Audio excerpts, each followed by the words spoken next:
So, as the coronavirus pandemic rages on, Bandcamp is extending their Friday no fee little incentive or initiative.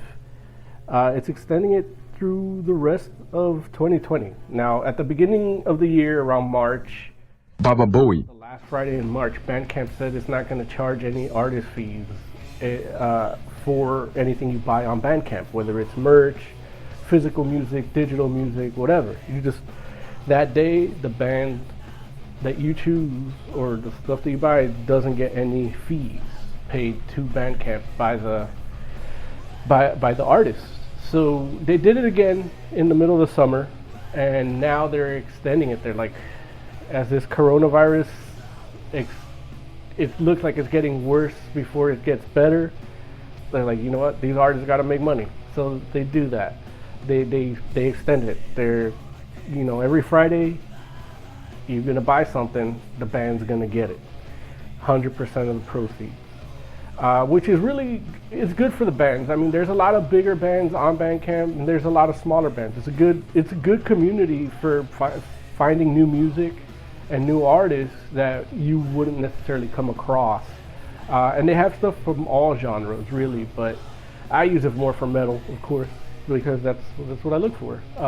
One of my favorite bands that I found there was this band called Heavy Voodoo, which I think doesn't exist anymore. I think they only did 2 EPs and maybe 3 EPs and a single or something like that. I bought like 4 of them. I mean, I bought whatever they had, but yeah, they're a really good band. I really like them. Shit, you know what? You're gonna be listening to them while I'm talking over this, so you're gonna get to hear them too. But Heavy Voodoo, buy their stuff. Maybe they can still get some money. I don't know if they're still together or not, but yeah, it was. I love them. Very stoner rock, biker rock, desert rock a little bit, but it's very groovy, very heavy.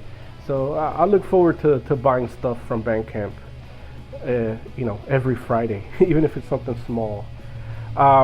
According to Metal Injection, there's a big Twitter feud now. They're it's the clickbait title.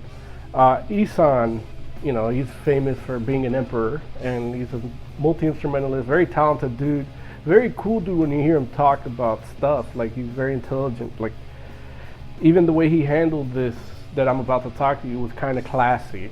But Taylor Swift released her new album, which I have no idea what it's called,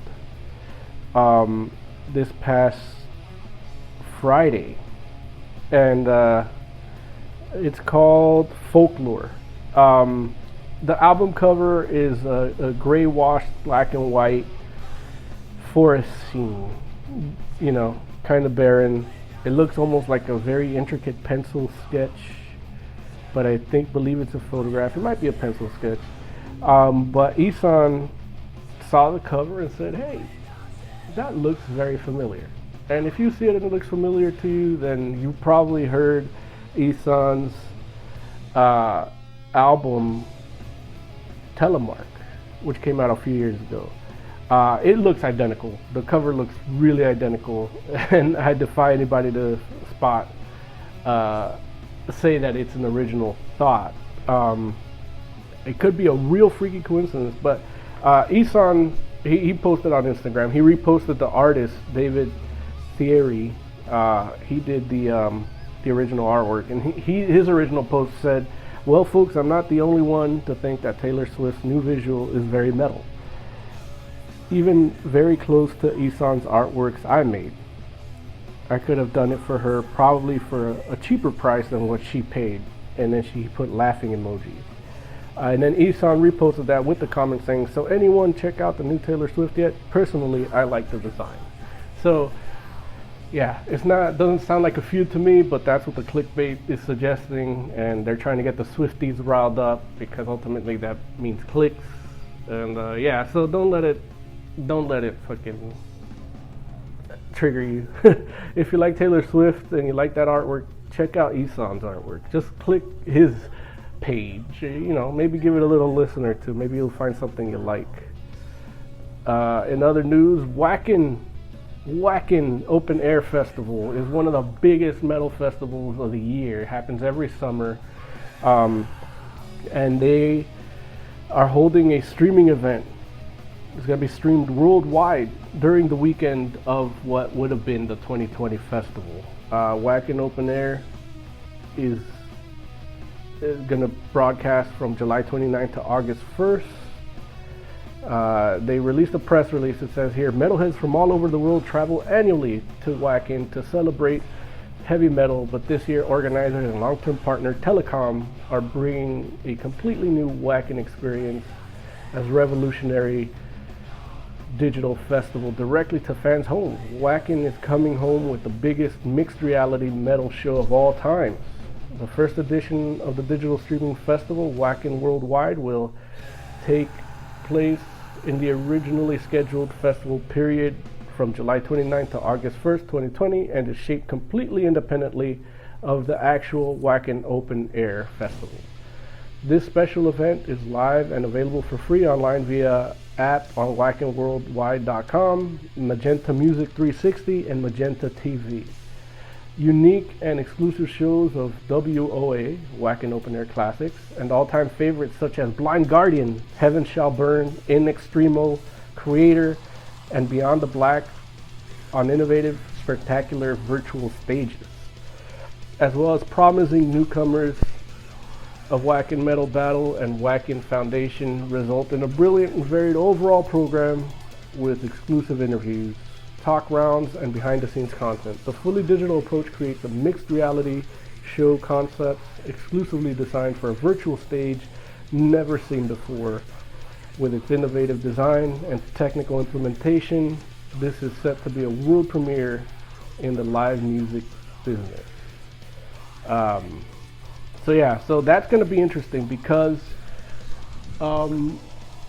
we just had Comic-Con at home, and the numbers for the streaming numbers were dismal, to say the least. I think they averaged 15,000, which, you know what, me right here at Fraction of Forever and the boys in Fantastic Forum along with me would kill for 15,000 views. I think our whole channel has 15,000 views lifetime for the 15 years we've been doing it.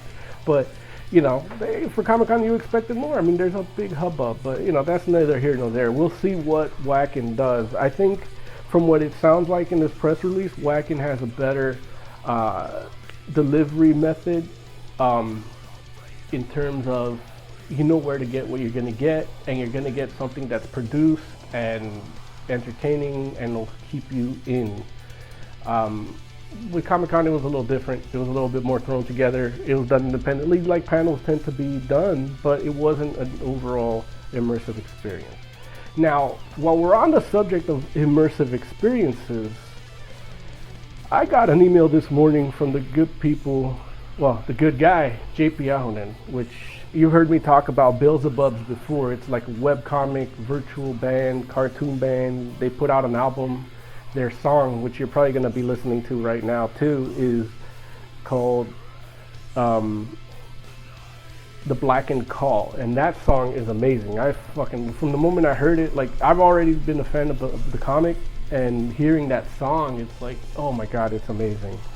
So they were supposed to go on a world tour, the Beelzebubs, the virtual cartoon band, this year, and now they're in debt and all this shit. So there's an Indiegogo going on for the Beelzebubs 360 degrees Hexperience with an X.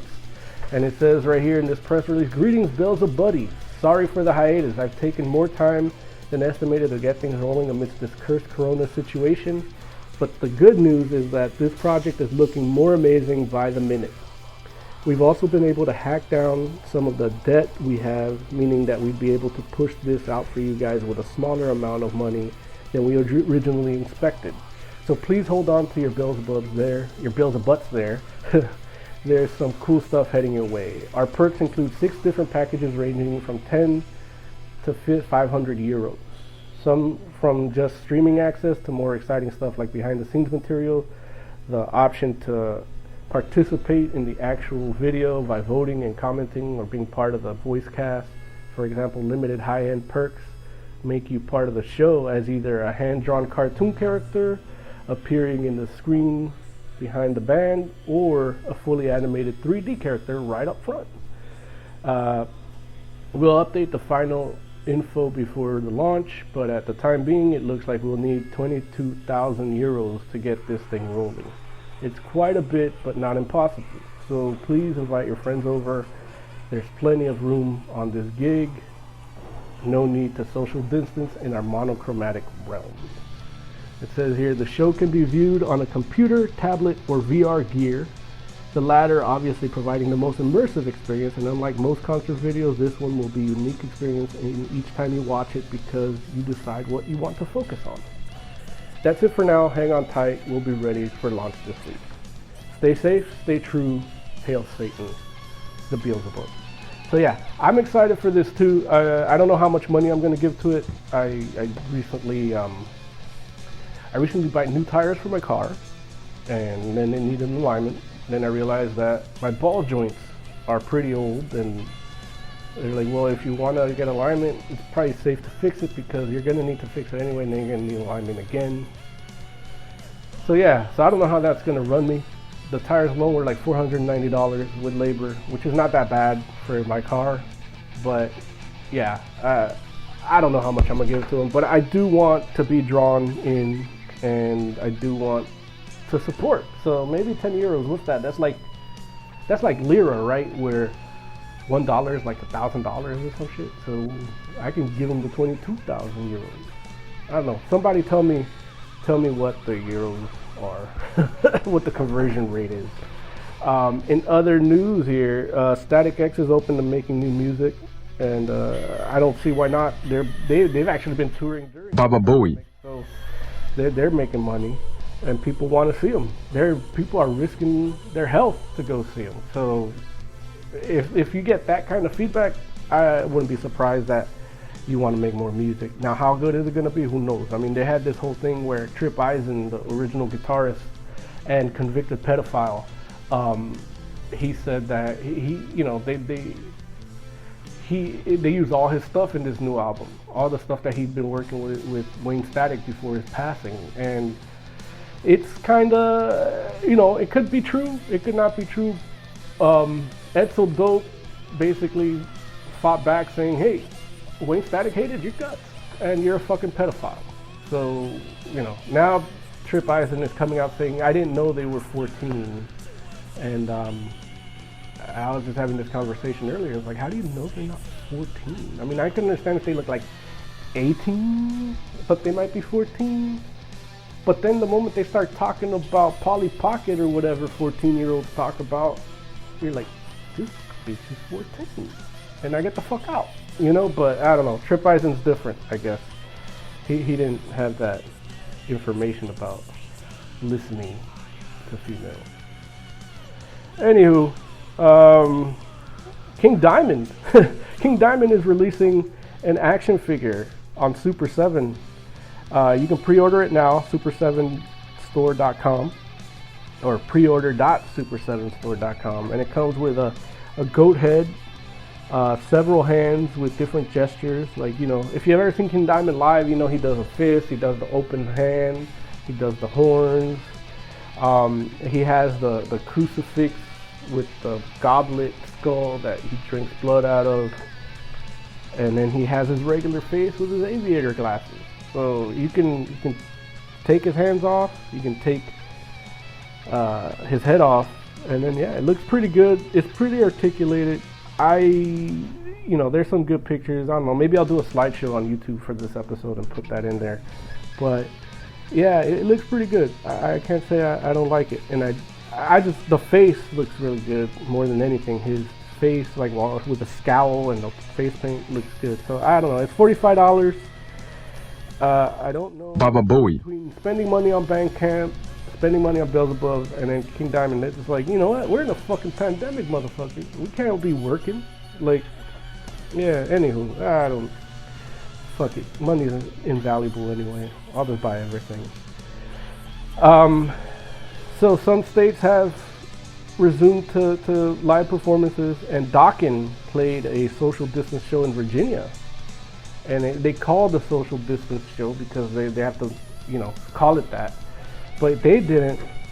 Nobody was social distancing. I'm looking at pictures right now. The video's been taken down from YouTube, but the pictures that I saw and some of the social media posts, it just looked like a regular ass open air concert. There's a video for Dream Warriors floating around. It's from July, earlier July. But yeah, who knows, man? I mean, we'll see. I don't know. I love Dokken. I enjoy their music a lot, and I love Dokken more because of how I found out about them. Back when I used to sell comic books at the LA Comic Book and Sci-Fi Convention with my brother, Doug Magnum. We would sell comics, and there was a cool chick, that bought comics. She loved reading, your Sandmans and stuff that I liked, and she had a Dokken shirt. Now, I didn't know Dokken at the time, but my brother did because he's a little older, and he was more into the hair metal stuff than me or my other brother.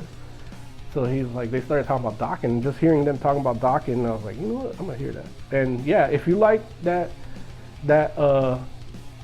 Wonder Woman song, that's pretty much a ripoff from the movie. Like that like, I don't know how, that sound. I'm not good at recreating sounds with my mouth like that, but that song is essentially a ripoff of a Dokken instrumental song that I can't think, whose name I cannot think of right now. But yeah, no, I've been seeing pictures of these socially distanced concerts, and they're not being socially distanced. And I get it. People want to see music. I'm not gonna sit here and say stay the fuck home like that, 'cause just don't stay the fuck home. Just stay the fuck away from me. Like, that's where we're at in 2020 right now. It's like, just stay the fuck away from me. Do whatever lick a fucking toilet, lick a whore's asshole, do whatever the fuck you want.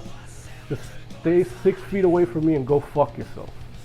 And wear a fucking mask and stay away from me. Yeah, like that's really it. Like, I get allergies and I get a panic attack now. Like, I don't want to. This is not a good time for a hypochondriac.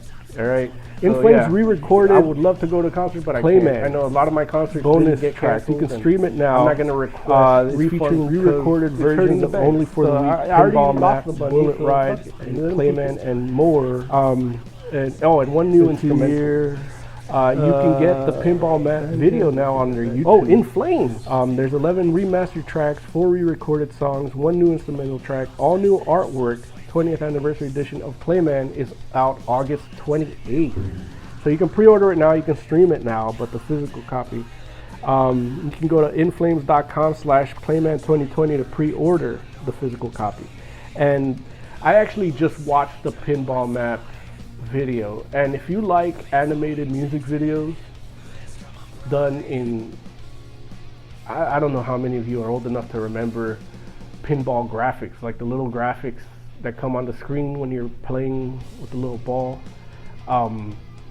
but it's shot in that, and then it's also shot in as a motion comic too. So it's interlaced between those animated graphics and the motion comic aesthetic. It's actually really good, and I've loved that song a lot, and since I first heard it back in the late, I want to say 2001, but when I first heard that song. So I actually heard it live, and I thought it was great. That and Bullet Ride. Bullet Ride was great because at Bullet Ride, they did this thing in Bullet Ride where it goes into the solo, and then it just hits a stop, and they just go into Raining Blood real quick.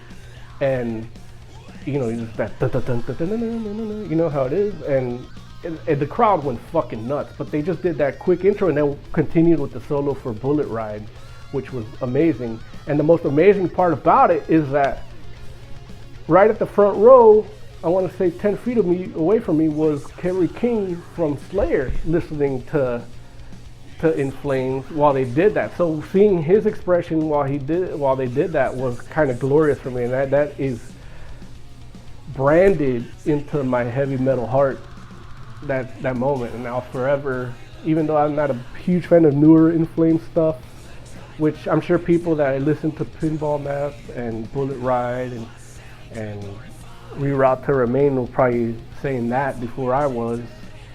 But I always support them, and I think they're a great band. And part of the reason they sound the way they do now is because they had to tone down their sound because it's hard. Their music was so intricate and so layered that it was hard to perform live without an audio track backing them. And how we do in metal, we don't do no lip syncing in this bullshit.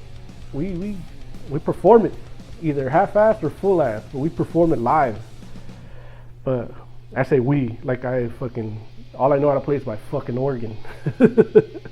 But yeah, but In Flames, check out and pre-order that album. Look, this episode is costing me money because I'm bringing it up here, so that means when I finally get the stuff, I have to review it. So I'm pre-producing look, join my Patreon. I don't have it yet, but join. Let me know if you join it. fractionofforever@gmail.com. Let's see what else is here. Alice Cooper is he recently spoke to Dave Lawrence of the Hawaii Public Radio about the ongoing Black Lives Matter protests happening across the United States. Cooper said he thinks police forces across the country should make more of an effort to weed out racist cops. Later adding that he's shocked this is still a problem. Cooper also throws some statistics out there that might not be accurate, although they only seem to be present for illustrative purposes. So yeah, this is according to this article at Metal Injection. It says right here, well, isn't it amazing that was 50, 60 years ago or something like that, and we're still dealing with the same problem? You would have thought that solved the problem, but there's always that 5% of people that are racist. So yeah, he said 5%, and yeah, I agree kind of with who's this, Rob Pisbani?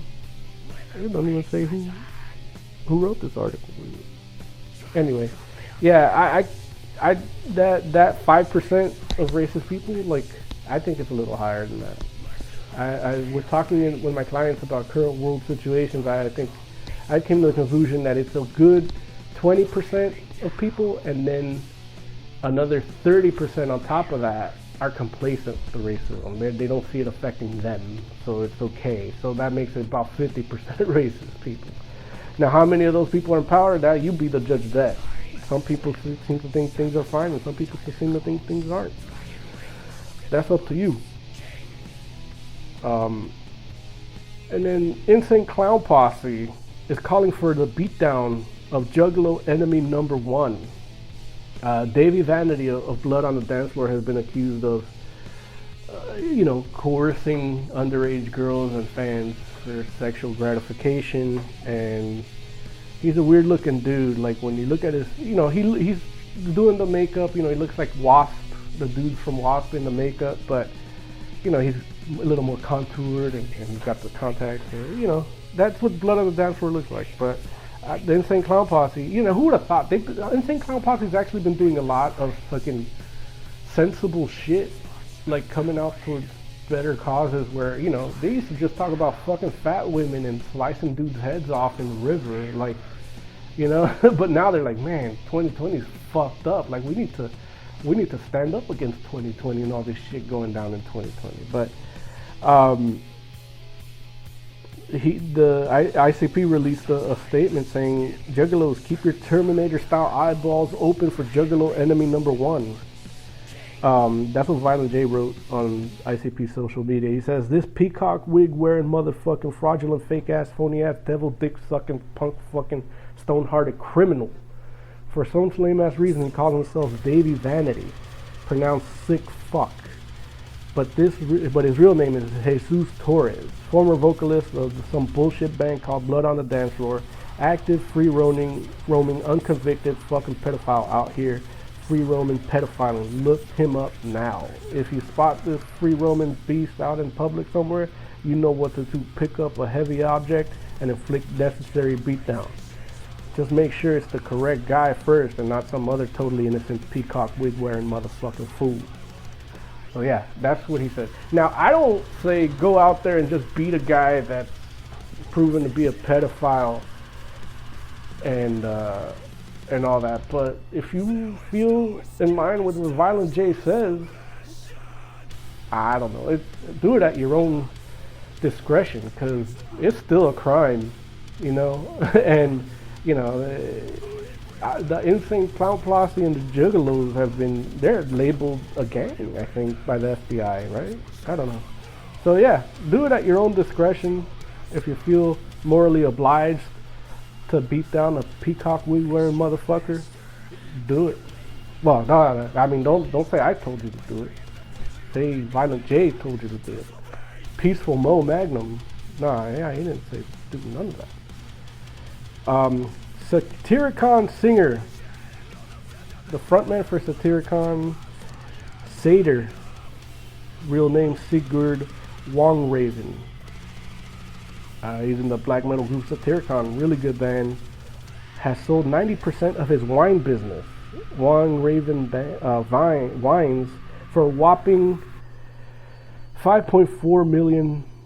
Now in Norwegian currency, it says here NOK, it's 51.3 million of those.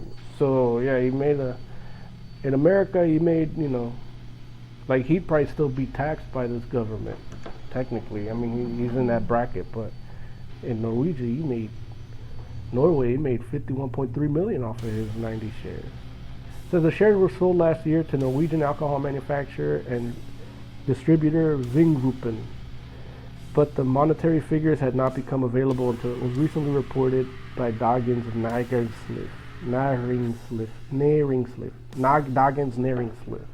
which I assume is some guy that talks about money in Norway. He says, although Seder had been producing wine since 2010, the Wongraven's wine company wasn't properly funded until 2012. In recent years, the brand has become an industry leader in the singer's home country, and keeping up with the demand has been especially challenging. A year-over-year surge in sales has led the company to nearly quadruple profits since 2016. So I think, I think he got out of the business quick, like in a good time, because 2020 fucked everything up monetarily. I don't know how it hit Norway, but I assume with it being cold, the virus. Yeah, but you know what? They have free healthcare and they tax everybody, so everybody could take time off and have good healthcare. So maybe it's fine. It says Wongraven wines previously only available in Norway. The plan for the expansion in conjunction with Vingruppen is already underway, with a special emphasis on placing and entertaining the Swedish wine market. What about the American wine market? I want Wongraven wines. But yeah, so yeah, congratulations, Seder, man. You get that money, man. Crystal Lake is another song you're probably going to be hearing today. They're about to give you a lot of new music. They released an EP called Watch Me Burn. You can stream both tracks now. Disobey sounds particularly good, and you're probably gonna listen to that under my voice. But yeah, in other social media news, I don't know what this means. This is maybe a rumor. I don't want to be like, this is clickbait, John Schaefer has been posting stuff online, and they've been pictures of him and Hansi Kirsch in the studio. Like, not working on stuff, more like finished stuff to me. They have that look of satisfaction, and there's no captions. That's what really strikes to me. Like, if there was a flashback Friday or a throwback Thursday or a way back Wednesday or a too late Tuesday or I don't know how to do Mondays, music Monday, but he would have said like flashback Friday or whatever, or I miss my friend. Like, there's no caption. There's been about, I want to say, 3 of these posts from the studio with no captions. So we might be having, either we have a new Iced Earth singer or we have a new Blind Guardian guitarist, or what seems more likely, we're getting another Demons and Wizards album, which I can look. To me, that's great. That means I'll get to see him again. I went all out on this last tour for Demons and Wizards because I didn't know when I was going to see him again. The last time they played live, they did one show in 1999 that I didn't get to see, and now they're doing all this shit. So I'm all for it. I want more Demons and Wizards, But yeah, I'm Moses Magnum. This has been A Fraction of Forever. Thank you for joining me. Thank you for listening to me ramble on and rant.